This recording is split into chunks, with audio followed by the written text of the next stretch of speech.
Hello everyone, म मोहनको साथमा arc daily with Mohan YouTube च्यानलमा तपाईँलाई स्वागत छ। अनि अरू सबै कुराहरू पनि ठिकै छ होला जस्तो लाग्छ मलाई। अनि म तपाईँहरूलाई आज सिकाउँछु बेसिक अटोक्याड कोर्स। र तपाईँ मेरो पछिल्लो भिडियो चाहिँ हेर्न छुट्याउनु भएछ भने चाहिँ तपाईँहरूले गएर arc daily with Mohan YouTube च्यानलमा गएर हेर्न सक्नुहुन्छ। र तपाईँलाई यो नगरपालिकामा कसरी पास गर्ने यो बिल्डिङ तपाईँलाई म बिस्तारै सिकाउँछु। र अब लगभग हाम्रो टुल्सहरू चाहिँ सकिन आँटिरहेछ। अनि हामीले अस्ति चाहिँ अब इरेजर अनि स्ट्रेच अनि स्केल चाहिँ सिक्यौँ। र अब चाहिँ हामी सिक्नु भनेको चाहिँ कुराहरू चाहिँ के छ भनेपछि यो अटोक्याडमा चाहिँ के सिक्नुपर्छ भनेपछि अब हाम्रो लास्ट चाहिँ लगभग सिद्धिन आँटिरहेछ। अब चाहिँ यो आर्क र यो अफसेट सिकाउँछु, एरे सिकाउँछु। त सबभन्दा सुरुमा चाहिँ हामी के गर्नुपर्छ भनेपछि एरेको लागि चाहिँ कुनै एउटा हामीले चाहिँ रेक्टेङ्गल बक्स कोरे।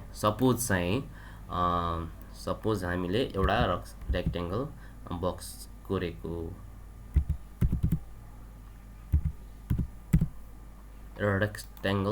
कोर्यौँ हामीले। अब यो रेक्टेङ्गल बक्स कसरी अब यो एरे गर्ने त? सपोज मैले मूल मन्त्र तपाईँलाई सुरुमै दिइसकेँ। कुनै पनि काम अब्जेक्टलाई चाहिँ के मोडिफाई गर्नु पर्यो भने चाहिँ के गर्नुपर्छ त? सिलेक्ट गर्नुपर्छ। त हामीले के गर्यौँ? सिलेक्ट गर्यौँ। यसरी सिलेक्ट गरिसकेपछि हामीले पहिले सुरुमा चाहिँ कुन एरे सिक्ने त? रेक्टेङ्गल एरे। अब रेक्टेङ्गल एरे यसरी थिचिसकेपछि कुनै पनि त्यसलाई फेरि म सुरुदेखि देखाउँछु। कुनै पनि मोडिफाई कमान्डलाई चाहिँ सुरुमा लियो भने चाहिँ तपाईँले के गर्नुपर्छ? या कमान्डबाट लिन सक्नुहुन्छ या तपाईँले यो टुलबारबाट लिन सक्नुहुन्छ। यदि सपोज तपाईँले चाहिँ अब कमान्डबाट लिनुभयो भने चाहिँ तपाईँले सुरुमा के गर्नु पर्यो? यो सिलेक्ट गर्नु पर्यो। त्यसपछि यो एरियामा गएर यो रेक्टेङ्गल एरियामा चाहिँ क्लिक गर्नु पर्यो। यो क्लिक गरिसकेपछि तपाईँलाई के भन्छ भनेपछि यो डिफल्ट चाहिँ अटोक्याडले चाहिँ कतिवटा रो कतिवटा कोलम छ त्योहरू सबै चाहिँ यो देखाएको हुन्छ। सुरुमा चाहिँ हाम्रो के हुन्छ? डिफल्ट देखाएको हुन्छ। यो अटोक्याडले चाहिँ एरे थिचिसकेपछि अनि तपाईँले के गर्न सक्नुहुन्छ भनेपछि तपाईँले चाहिँ अब यहाँबाट चाहिँ यो कोलम यहाँ कोलम यदि हुन्छ टाइप रेक्टेङ्गुलर टाइप, अनि यो कोलम, अनि रो, अनि लेभल, अनि प्रपर्टिज, अनि क्लोज। अनि त्यसपछि तपाईँले यहाँ चाहिँ के गर्न सक्नुहुन्छ भनेपछि कोलम छ नि, यो कोलमलाई तपाईँले घटाउने यहाँबाट पनि घटाउन सक्नुहुन्छ। सपोज तपाईँले चाहिँ यहाँ 4 यस्तो हेर्नु कोलम यो भन्नु कोलम यहाँ हो। कोलम कतिवटा छ त? 1 2 3 4 होइन, कोलम 4वटा छ। एन्ड रो चाहिँ 3वटा छ, 1 अनि 2 अनि 3। अनि तपाईँहरूले यहाँबाट पनि चेन्ज गर्न सक्छ। सपोज तपाईँले यहाँ 2 दियो भने चाहिँ 2 अनि इन्टर गऱ्यो भने चाहिँ यहाँ 2वटा कोलम आयो। सपोज तपाईँले यहाँ रो पनि 2वटा गऱ्यो भने चाहिँ 2वटा भयो होइन। यस्तो गर्न सक्नुहुन्छ। र तपाईँले चाहिँ अरू के गर्नुपर्ने छ? यहाँ चाहिँ यो ग्रिपमा चाहिँ तपाईँले चाहिँ क्लिक गरेर यसलाई मुभ पनि गर्न सक्नुहुन्छ। अनि यहाँ के हुन्छ भनेपछि तपाईँले बढाउन पनि सक्नुहुन्छ, घटाउन सक्नुहुन्छ। अनि तपाईँले यहाँ समात्यो भने चाहिँ यहाँबाट पनि बढाउन सक्नुहुन्छ। यहाँ गएर यता बढाउन सक्नुहुन्छ, घटाउन पनि सक्नुहुन्छ। के गर्यो त? हामी यसलाई यहाँ कमान्ड यो टुल बारबाट पनि यता रो र कोलम बढाउन सक्नुहुन्छ। र यता यो क्लिक गरेर तपाईँले यताबाट पनि बढाउन र घटाउन सक्नुहुन्छ। र सपोज हामीले यो डिस्टेन्स बिट्विन छ नि, यो डिस्टेन्स बिट्विन चाहिँ तपाईँले चाहिँ यो छ नि 7 फिट 6 इन्च, यो चाहिँ यो सेन्टर टु सेन्टर हो है, सेन्टर टु सेन्टर हो। हेर्नु त, यहाँ गएर क्लिक गऱ्यौँ अनि यहाँ क्लिक गरेर अनि यहाँ क्लिक गरिसकेपछि 7 फिट 6 इन्च भयो नि। यो डिस्टेन्स बिट्विन पनि तपाईँले गर्न सक्नुहुन्छ। यो कोलम रो भयो, डिस्टेन्स बिट्विन यो भयो कोलमतिरको यो, अनि यता रोतिरको पनि तपाईँहरूले गर्न सक्नुहुन्छ। रोतिर पनि तपाईँहरूले डिस्टेन्स नाप्न सक्नुहुन्छ। यहाँ हेर्नुभयो। तपाईलाई पछि तपाईलाई कुनै काम गर्नु छ भने एकैचोटी तपाईले सेन्टर यति डिस्टेन्स गरेर तपाईले त्यो बढाउन सक्नुहुन्छ। र अब अनि त्यसपछि हामीले रेक्टेंगल एरो चाहिँ सिक्यौं, त्यसपछि हामी के गर्ने त अब हामीले फेरि अर्को एरे के छ भनेपछि पाथ एरेमा सपोज हामीले के गर्नुपर्छ, सुरुमा के गर्नुपर्छ भनेपछि एउटा सर्कलमा हामी चाहिँ यसो तपाईलाई सिकाउँदाखेरि है यो सर्कल एउटा सर्कल चाहिँ लियौं। त्यसपछि सर्कल लिइसकेपछि एउटा पोलिलाइन लिँदा पनि भयो। अनि हामीलाई सजिलो चाहिँ स्प्लिटबाट चाहिँ एउटा हामीले यहाँदेखि चाहिँ यसरी सपोज कोरे यो पाथ बनाए। जस्तो हामीले अब रोडहरुमा त्यो फुलहरु रोप्नु पर्यो भने चाहिँ सपोज चाहिँ तपाईले यसको युज चाहिँ गर्न सक्नुहुन्छ है। त्यसपछि हामीले त्यो गर्यौं, एउटा सपोज यस्तो राख्दियौं, यस्तो गरेर यस्तो हेर्नमा यो फुलहरु छ जस्तो गरौँ।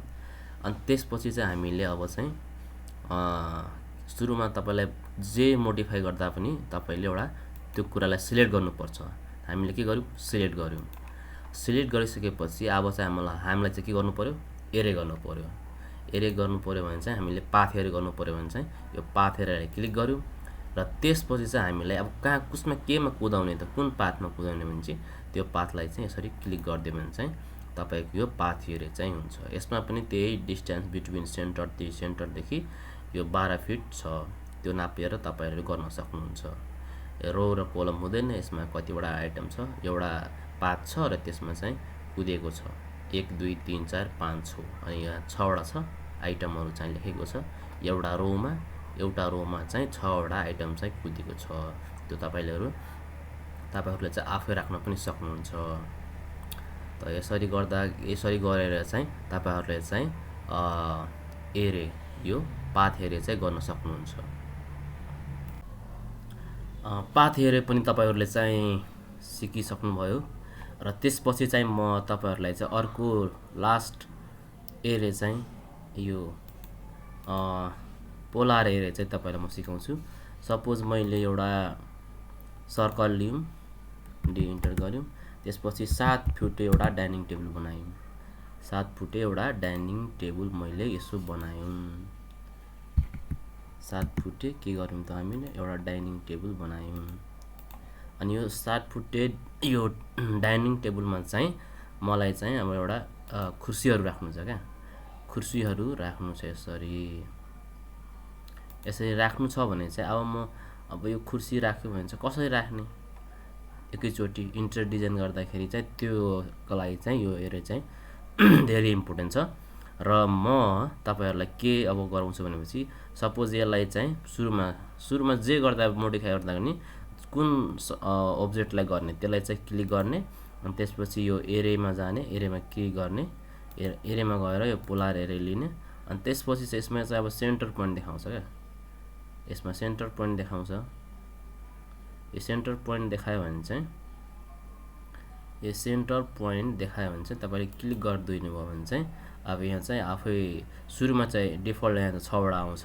त्यसपछि यहाँ आइटम तपाईले जति गर्नुभयो भने जस्तै तपाईले 6 7 8 वटा गर्यो भने चाहिँ यहाँ इन्टर गर्ने अनि 8 गर्यो भने चाहिँ यहाँ 8 वटा आउँछ।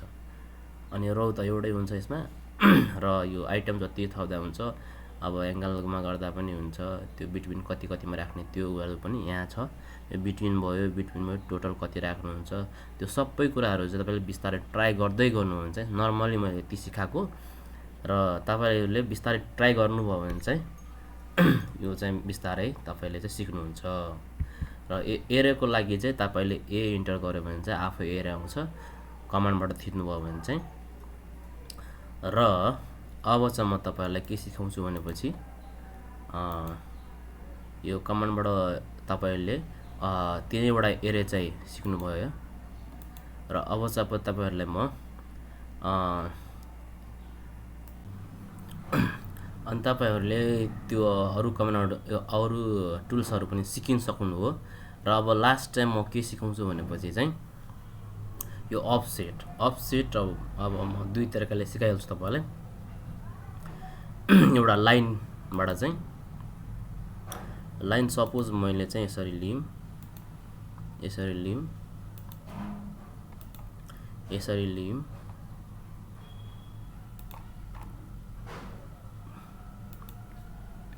यसरी लिइसकेपछि र एउटा मैले एउटा रेक्ट्याङ्गलबाट लिँदा पनि भयो। सपोज यसरी मैले एउटा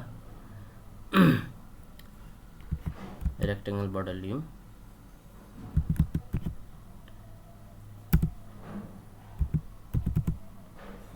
यो लियौँ।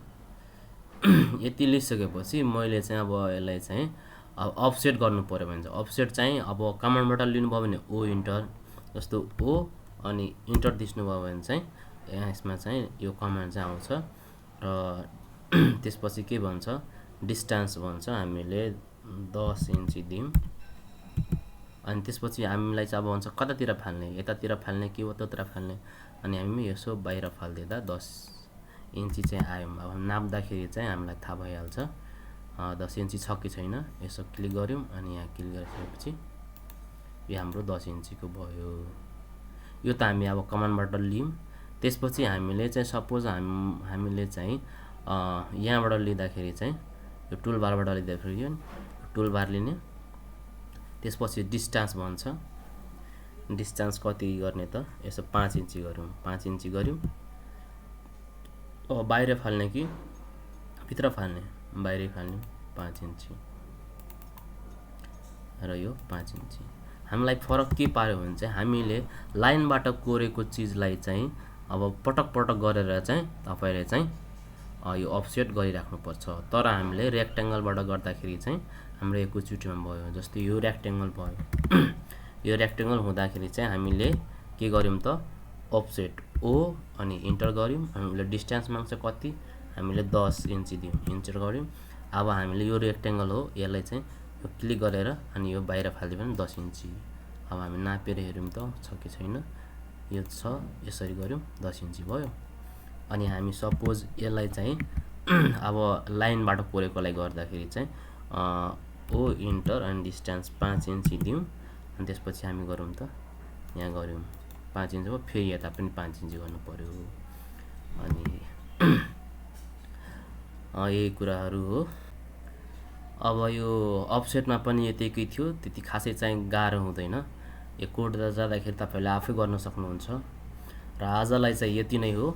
तपाईहरुलाई चाहिँ मेरो कुनै पनि सेटिङको भयो, कुनै पनि टुल बार्सहरुलाई तपाईहरुलाई अप्ठ्यारो छ भने चाहिँ चलाउनलाई चाहिँ अप्ठ्यारो लाग्यो, त्यो आएन, के आएन भन्छ तपाईहरुले चाहिँ मलाई कमेन्ट बक्समा गएर चाहिँ मलाई यो भएन, यो कसरी हुन्छ भनेर भन्नुभयो भने चाहिँ म तपाईहरुलाई डेफिनेटली नै सिकाउने छु।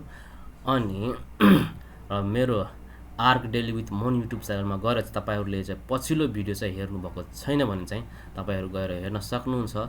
र अब हाम्रो लगभग टुल्सहरु पनि सबै सक्यो र म तपाईहरुलाई चाहिँ अब अर्को भिडियोमा चाहिँ लेयर कसरी गर्ने अनि त्यसपछि चाहिँ यो एनोटेसनको कुरा भन्छु र त्यसपछि चाहिँ म यो नगरपालिकामा कसरी पास हुन्छ त्यो एउटा बिल्डिङ लिएर तपाईलाई बिस्तारै म सिकाउने छु। त्यतिखेरसम्मको लागि नमस्ते, धन्यवाद। अनि यो धेरै साथीहरुकोमा चाहिँ शेयर गरिदिनु होला।